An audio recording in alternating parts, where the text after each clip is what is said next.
In those days, we had no choice. Our parents made the decision for us. The history of women in Hawaii includes the picture brides who came from Japan, Okinawa, and Korea in the early decades of the 20th century.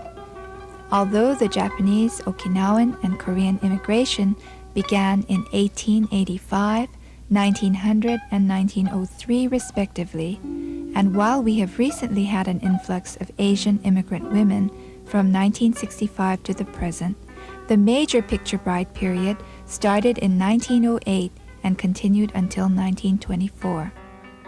I came on July 16, 1913. Everybody came to say goodbye at my home, and grandfather came too. But grandfather couldn't say one word because he said, "This is ikiwakare. We have to bid farewell while we're still living."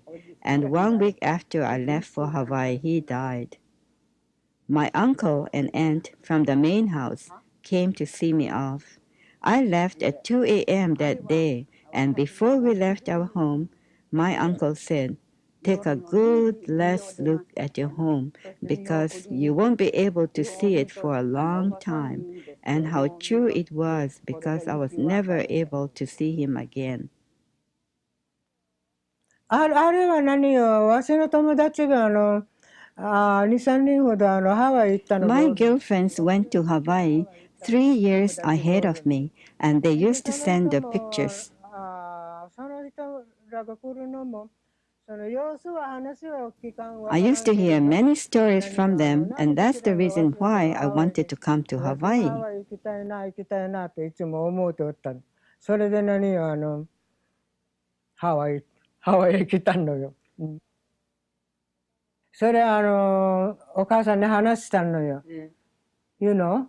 お母さん何My mother told me, "You sure you want to marry a man who's 11 years older?" 言ったらお母さんが何よ、No, you は何よ、年が11 And I も違う said, "Sure," because I was anxious to come to Hawaii. But my mother said, "Once you marry him and go to Hawaii, you can never divorce him because all your sisters are married only to one husband, even to this day." His aunt showed me her nephew's picture and asked if I wanted to go to Hawaii.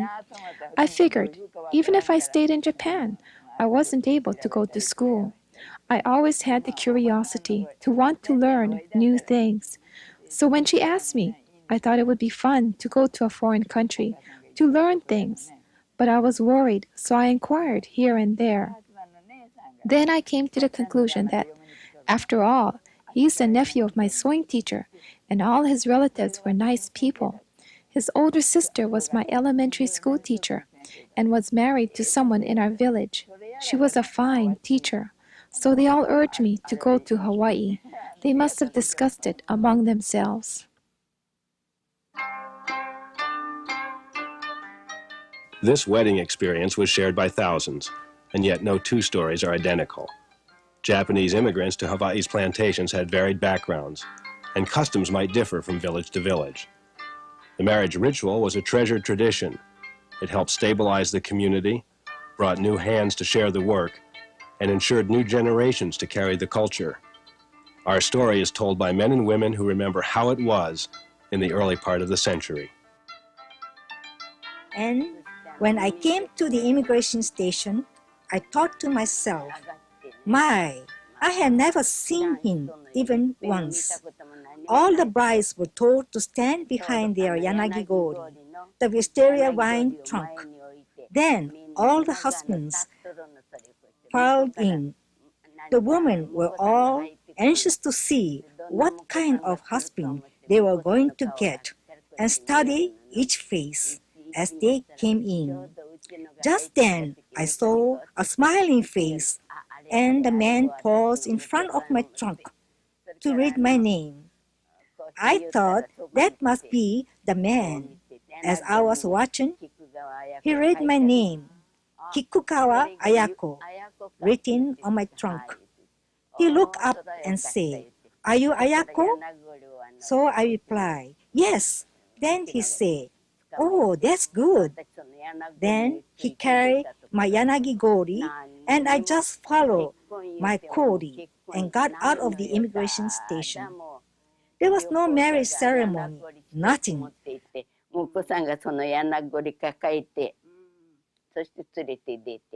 I just had my one yanagi gori when I came, and he carried it for me.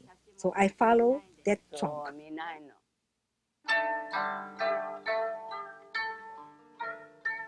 The miai, or meeting of the couples, might be arranged as a kind of sneak preview, often for the benefit of the prospective husband.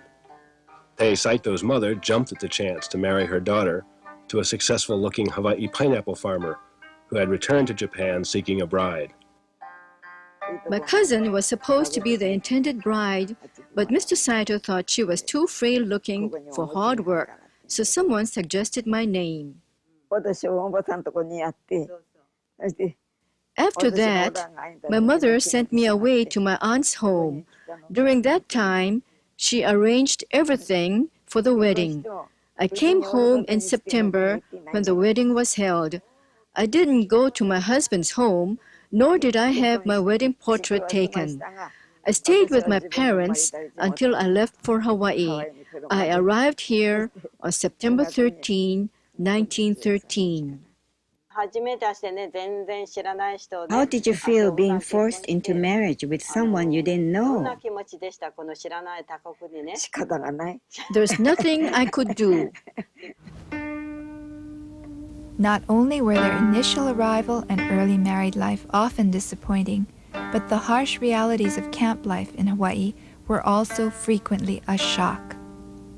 Soon after their arrival, women started housework, field work, and other wage-earning jobs, trying to balance the demands of family and work. With these hands, they did everything because it was either work or not survive. Much of their supplementary self-employed work was related to women's traditional work in the home, cooking, washing, and ironing for the bachelor laborers. Women's work was never done. Besides all this, they had their children to take care of.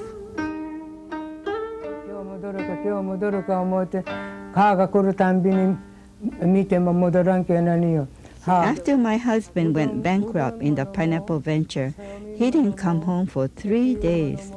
And I had 2 children, and I worried so much. I waited and waited. He never came home. Actually, he had gone out to borrow money. He went from friend to friend in desperation to borrow money because we didn't have any money to buy food. All I had left was 1 roll of so mein, and in order to stretch it, I used half of it to make soup for the children, and that's all they had, so mein soup. I didn't even have any kerosene to light the lamp. So I walked down the road to this young couple to borrow kerosene in a small ketchup bottle, and that I used to kindle the fire for the firewood and to light the lamp at night. I suffered because of language barriers. Everything was so different from what I had expected. But since I was here, I kept telling myself, "Gambare, have courage." That's how the other brides did too. All the women who came to Hawaii had expected to encounter some hardships. They kept reminding themselves not to give up. I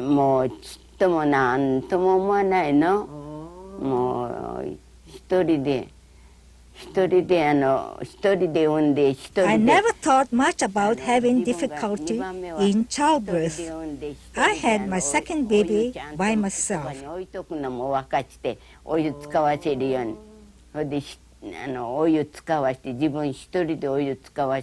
I boiled the water and did everything.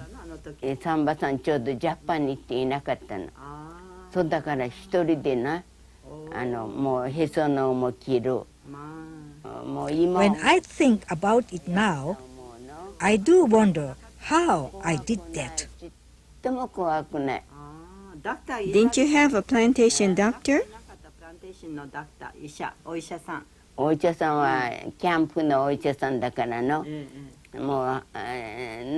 There was a plantation doctor and he would come if we call for him.